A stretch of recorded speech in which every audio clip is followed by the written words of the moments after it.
first tonight, Bernie Artero, the governor's chief fiscal advisor, and the Guamamor Hospital CEO Ted Lewis are at odds over the hospital's finances. PNC obtained emails between the two in which Artero sounds off on Lewis for demanding $6 million, and she calls him out for questionable spending practices. Here's more.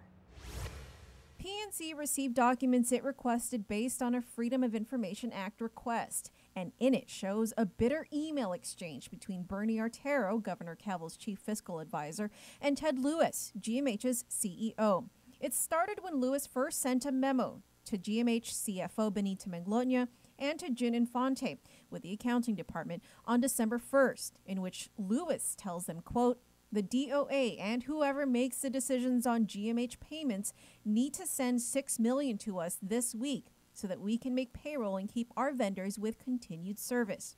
This apparently angered Artero, who fired back 2 days later with a scathing email. She starts by saying, quote, "I am appalled that you sent such a request as though this administration has done nothing to bail out the hospital each pay period." She writes, quote, "You are telling me that you have a cash problem, yet your travels and credit card charges do not reflect that reality."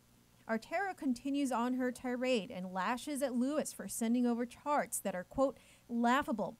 "What is it supposed to mean?" she writes. "There is no title and no explanation of what those numbers are." She goes on to accuse Lewis of inappropriately hiring a contract employee, which cost the hospital thousands of dollars.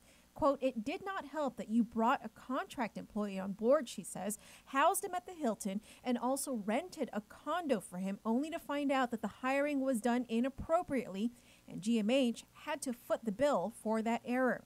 Artero then appears to criticize Lewis for being ignorant of how the hospital spends its money, despite him being the CEO.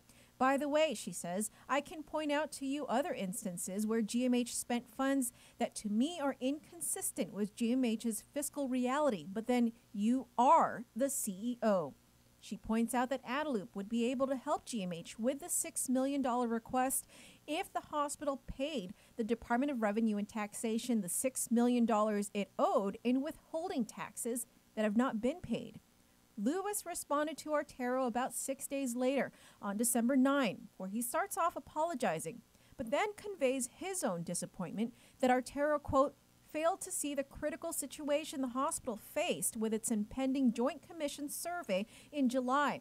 The hospital was in probation," he says, "and if we did not clear the items of concern cited, we could lose our accreditation." Lewis was responding to Artero's claims against him about the contract employee that was inappropriately hired. Lewis says, had it not been for the engineer, every single life safety issue cited by the Joint Commission would not have been cleared. Lewis also underscores the importance of his initial email. He says key managers at GMH have voiced their concerns that, quote, "they believe we are reaching a point of not being able to provide safe, adequate care for our patients that come to them for service based on the severe shortages appearing now of supplies, drugs, and services needed to keep the facility ongoing adequately." Lewis also points out that operating at such a level will negatively impact the hospital because they will end up paying a higher cost for goods and services if their accounts are consistently past due or are on credit hold.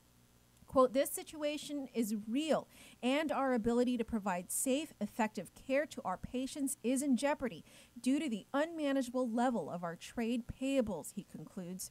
Just a day after Lewis sent this email, 3 board members of the GMH Board of Trustees abruptly stepped down. They were the chairman, Lee Weber, vice chair, Francis Mantegna, and member, Rose Grino. At the time, Governor Calvo expressed frustration with Lewis's performance as CEO of GMH. Just a few weeks later, the governor appointed Artero to be part of the GMH Advisory Council that he created through executive order to analyze the financial situation at GMH. Just last week, the GMH Advisory Council met with technical staff at GMH and identified 3 major weaknesses. The council forwarded their findings to Governor Calvo, and he's expected to meet with GMH staff over the next few weeks.